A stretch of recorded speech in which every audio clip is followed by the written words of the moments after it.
Hey friends, it's Michael Kingswood and it's story time. And holy cow, it's been 3 weeks, 3 months rather, since I talked to you last, and a lot of reasons for that. Part of it is tactical, part of it is life, and part of it is laziness. And here to talk to you about all of that. So let's see where to start. So the technical side of life. As you can see, I'm in a different place. The different place is I have bought a new house, and if you probably noticed last year, I was recording from a couple different places when I wasn't on travel, and I told you when I was on travel because I was like, "Hey, I'm in Philly," or "Hey, I'm in Vegas," or whatever, and everything sounded different then. But now I have a new house here in San Diego County, and the cool thing about this new house, which I didn't realize it when I was buying it, when I put an offer on it, it was only when I was in the house for home inspection, is that it's big ass, huge, awesome walk-in closet for the master bedroom. But what I didn't know until the inspection was when I looked to the right, there were all these clothes hanging. And I parted them. I was like, holy cow, there's a hole cut in the wall. Because there is a hole cut in the wall. Because sometimes, maybe it's a previous owner or two owners ago, who knows? The house is 40 years old. But it leads back into this little awesome nook here, which, as might be able to see the ceiling, it descends all the way down. We're over top of the garage. It descends over to down until the house ends. And it's like, you can walk into it. They've got hangers here for other things, but it's like, holy smokes, this is awesome. It can be my podcast nook. And so I'm turning it into my podcast nook. As you can see, I've got some sound dampening things up here because, we carpet on the floor, but we got all this, whatever the hell the crap is on the ceiling and other stuff that makes for a certain amount of echoes. And I'm slowly, I'm starting to get it built up to the point where it'll be a soundproof nook and be awesome for podcasts and recording audiobooks. Because what you guys don't know is in the past when I've done these podcasts and when I've recorded my audiobooks is, man, the sheer amount of time I've had to do with just going back through and editing and removing just crap that's come through from the neighbors or from the kids down the hall or whatever. It's taken a lot of time and a lot of annoyance to get that done. So, excuse me, hopefully this will be a whole lot better. So in this nook, I've got this little desk set up and my mic's here, and this should be pretty awesome, I hope. If it's not, I'll make it awesome. So that's the first technical thing. But that goes hand in hand with other life things. The life things are always, of course, is like, hey man, you're buying this new place. What's up with that? Well, as you know, the divorce thing's been going on, as I've told you about that. And I won't go into the whole details of how we were doing child custody. But it was very equitable and cool way to do it. But both of us were getting kind of tired of it. And I was this close just getting the hell out of California, because I love to hate California, because I hate California so much. The climate's great, the weather's great, the landscape's great. If the political and economic culture could be destroyed and leaving only the climate or in the landscape, that'd be awesome. But unfortunately, it can't be. So I've always said the whole time I was in the Navy, San Diego would be great if it wasn't in California, and that remains true, and it's even more true now. So I want to get the frick out of here. But for the longest time, 2 years, the ex and I were doing this thing called nesting, where we'd have the house, we'd have the apartment, and the kids were in the house, and we would go back and forth to the apartment during our time with the kids, because we're 50-50 custody, which worked out great because no drama for the kids. Like, hey, where's mommy this week? Oh, she's doing her thing. Where's daddy this week? Oh, he's doing this thing. Whatever. And that worked out great, except for the fact that you're married. Well, you're not married, but yet you're still married because you're dealing with each other's crap all the time. It's like, hey, how come you didn't clean this up the way I wanted to? Hey, why didn't you do this? Hey, man, how come you do this? On both sides. Obviously, more on my side because men don't nag women the way that women nag men, but that's neither here nor then, right? But I was getting sick of it. She was getting sick of it. And I was like, in the middle of my whole thing of I'm getting the frick out of here, I'm going to Vegas, was the realization that this nesting thing isn't going to work. And if I'm going up to Vegas, the way the finances go right now, that couldn't work. Right? Couldn't be paying for a place up in Vegas and a place down in San Diego that's big enough to accommodate the kids at the same time. Right now, at least. So I had to say, okay, screw Vegas. No, I was this close. I had a contract in hand. I was gonna buy a place in the Spring Valley area of Vegas. The Spring Valley area of Vegas is awesome because, it's Vegas, so it's great. But also, everything there was built in the 70s and 80s and sometimes early 90s, which was, there was cookie cutter stuff back then, but not nearly as bad as now with the whole planned neighborhood thing and not even a hint of character in modern built houses, right? And any of you who've gone and looked at real estate in the last 5-10 years for new construction can attest to this, right? It's like, oh Jesus, everything is built to this set plan, and they go into a certain neighborhood, everything looks the same, and you can get certain amenities and differences, but it's all just cookie cutter, and it's all built like crap too. Whereas you go back to the 70s and 80s, and it was before the time of homeowners associations. Well, they did exist then, but not nearly to the extent they are now. And so you'd have people, building on a block or in a neighborhood, and different builders would be in different parts of the neighborhood, and you could have some character. And everything wasn't just built like crap. So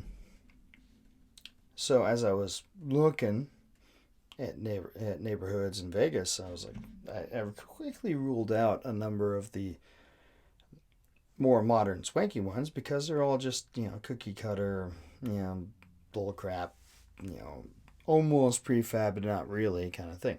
So, but in Spring Valley, there was a lot of stuff that was still cool, and I was, like I said, this close to putting an offer in on one of those. But then reality hit me, and I said, well, I can't really do that. So I ended up shifting, and I started looking at places here in San Diego, and a similar thing occurred. I was like looking through the similar neighborhoods where actually the ex-wife and kids are right now, and that's all cookie cutter, new fangled bullcrap, and also it's overpriced.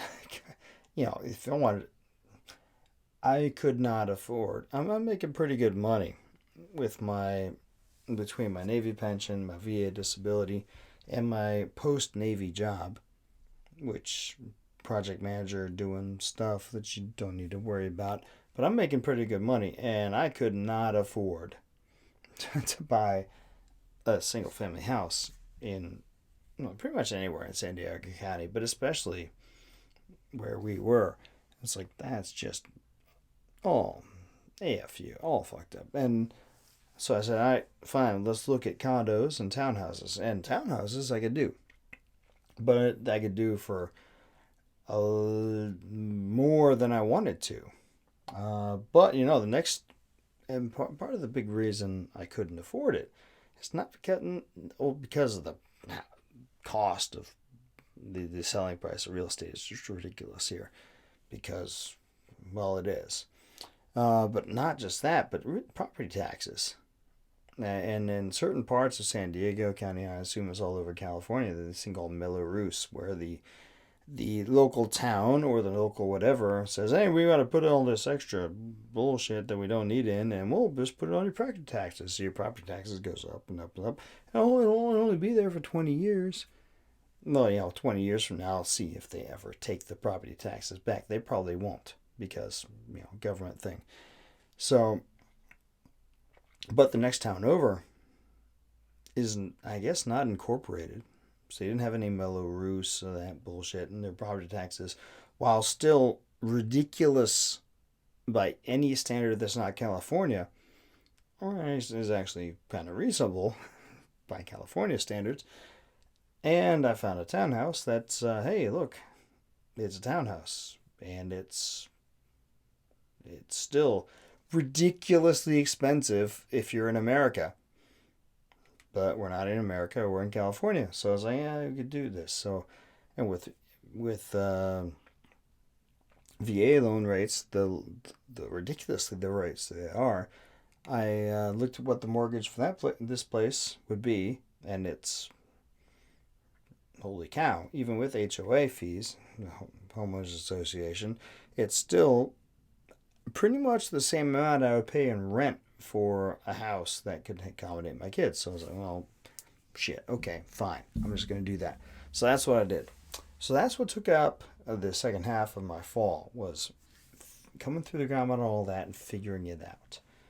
And I've also been involved in this write a short story a week challenge, which I've been kicking ass in, and I've been, rocking. And it's 38 weeks in, and I've gotten short story every 38 weeks, every week for 38 weeks, plus a few extras here and there.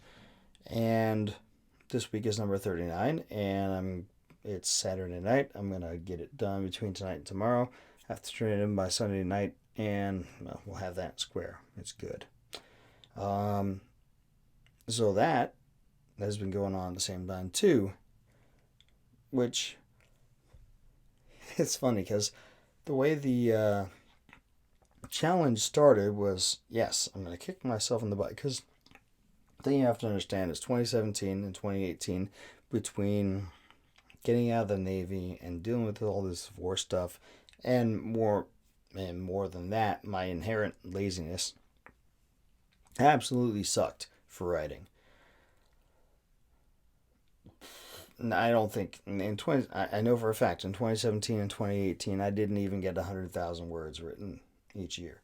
It was more like 50 or 60K, which, well, in all honesty, some people who go for, writing degrees and masters in fine arts and literary fiction bullshit, that's probably 2 or 3 years worth for them. But a guy like me who wants to do professional fiction writing, making a living from it, and that is not even coming close, right? I mean, it's not even coming close. But my first year of writing, when I was still figuring all this stuff out, I got 250,000 words written, right? So those 2 years were, it's dog shit. It sucked. Yeah, there's reasons for that. Some valid reasons, but it still sucked. It still was bad. So coming into 2019, I was like, I gotta kick myself in the butt. And beginning of 2019, I was like, I'm doing it with a novel challenge. I'm doing a novel in 3 months. But I didn't really think I was doing a novel in 3 months. I thought, okay, this is just kick my butt. I'm finally going to get this one novel I've been twinking away on forever done. And of course, I picked the absolute worst possible time to do it, because right around that same time, I realized that, man, we got to sell this house that the ex-wife and I owned together, because we're finalizing the divorce. and we can't own this place together anymore. And you got to move all the kids out to a different place and all this other stuff. And so the first 3 months of 2019, that's what I was doing. I was moving people out. I was selling the house. I was getting squared away in a new place. Getting all of them squared away in a new place. But with the apartment, so the ex and I didn't need to be that squared away, right? But still, it has blew. So April came around and was like, well, that challenge didn't work. But I need to kick my butt because I want to get this writing thing going big time. So, okay, fine. We're doing the short story a week. And there was a challenge that Dean Wesley Smith was putting on that I could pop into. And I had to pay some money for it. But I said, I can do that at least. I can't do the novel thing, but I can do that. And I can earn some extra money from it because because the way he has the challenge set up, you do 26 weeks in a row of short stories and you get a bonus. So you pay into a short story challenge. And all that money you pay into will go to workshops. You get 26 weeks, you get a 50% bonus towards the money you put for workshops. You do 52 weeks and you get a lifetime membership to his workshops. And I said, I can do that. So I just started doing it. And here I am, I'm 38 weeks in. And I'm 13 weeks away from getting the lifetime thing, which is my goal, which I will not miss. Because when I set goals that have deadlines, I am awesome at meeting them. My problem is when I don't have deadlines. But anyway, doing all that short story challenge, I've gotten 225,000 words, 222,000 words rather, written this year with short stories. And I'm like, oh shit, that's more than 3 times better than I did for the last 2 years combined, right? So score. And moving into 2020, I have other goals where I'm going to finally finish those stories and those novels and keep doing the short story week thing and do all these other things. And now that I moved into this new place and I don't have to do the back and forth thing with the ex and everything's sort of settled down, it's going to be a whole lot easier to do that. But in the meantime, for the last 3 months, I've been just churning. Yeah, churning is probably the best word. Now, could I have done the podcast and continued to record? Yeah, I probably could have. Was I lazy about the podcast? Yeah, I probably was. And I apologize for that. And if those of you who've been listening to the podcast and were like, hey, where the hell's Kingswood with this week of the thing? I'm sorry. I don't know what to tell you. I blew that. But at the same time, I don't feel super guilty because of all the other crap I've been churning through and figuring out. So, those of you who are mad at me, sorry. Those of you who aren't, because you understand me, cool, love you. I love the people who are mad at me too. But hopefully you'll join me for the next year going ahead, because we're going to get back on the horse here. Before all this turn started, I actually recorded a couple chapters of the Pericles Conspiracy. I have no idea how they sound because I recorded them and haven't touched it since. I've got this Nook, which is going to be the awesome podcast / audiobook creation place. And as you can see, I'm starting to put up the whole sound dampening foam, and I don't know how to put it on the ceiling. I don't know if it's going to be needed or not. Carpet on the floor, sound dampening foam on the walls. I think it probably should be good. But we'll listen to this and see how it goes, and we'll tweak it as we need to be. But the point is that I expect a certain amount of better audio fidelity going ahead, and also, obviously, more consistency going ahead too.